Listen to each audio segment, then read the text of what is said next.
Asbestos, the nation's silent killer. Every day, at least 27 Americans die from an asbestos-related illness. Asbestos exposure usually occurs by breathing contaminated air in workplaces that make or use asbestos. People exposed are at serious risk of developing mesothelioma, asbestosis, and other forms of cancer. Approximately 3,000 cases of mesothelioma are diagnosed in the U.S. each year. Current trends indicate that number will likely continue to increase throughout the next decade.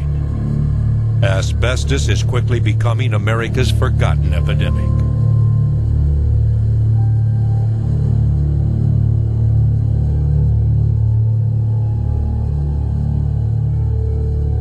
Asbestos is a naturally occurring fibrous material which can only be identified by using a microscope. Left in place, they are relatively harmless, but once airborne, asbestos fibers damage the lungs and the membrane that surrounds the lungs. Mined all over the world, asbestos was first used by the Greeks over 2,000 years ago. Asbestos is a strong, durable, yet flexible fiber that was commonly used for decades in the building of homes, schools, and office buildings.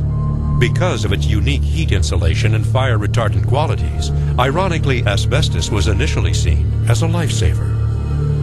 Then, around the turn of the 20th century, medical researchers linked the material to an alarming number of lung-related deaths in asbestos mining towns. Despite this link, industries continued to produce and use asbestos regularly. It wasn't until 1929 that the first legal action was taken against asbestos manufacturers. After several studies conducted during the 1970s, asbestos-related lawsuits became more prevalent, prompting the Environmental Protection Agency and the Occupational Safety and Health Administration to regulate the U.S. asbestos industry, ultimately barring the use of asbestos in building materials. But the damage was done. The 1960s and 70s are seen as the peak of asbestos manufacturing and usage. And since it may take anywhere from 10 to 50 years for an asbestos victim to show any signs of mesothelioma, many people exposed decades ago are just now developing the disease.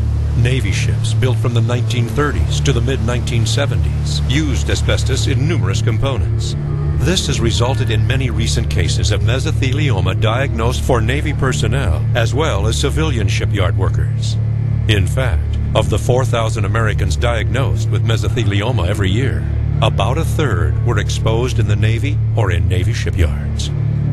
Mesothelioma is a form of cancer that attacks the lining of the organs of the body. Shortness of breath, cough, and pain in the chest due to an accumulation of fluid in the pleural space are often symptoms of pleural mesothelioma. Symptoms of peritoneal mesothelioma include weight loss, abdominal swelling and pain due to a buildup of fluid in the abdominal cavity. Conventional therapies have not proved successful, and patients diagnosed with the disease have a likely survival time of only 6 to 12 months.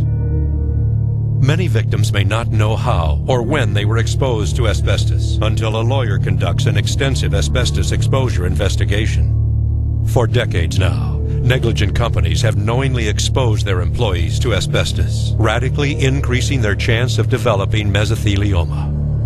Most of these cases of mesothelioma and other asbestos cancers could and should have been prevented.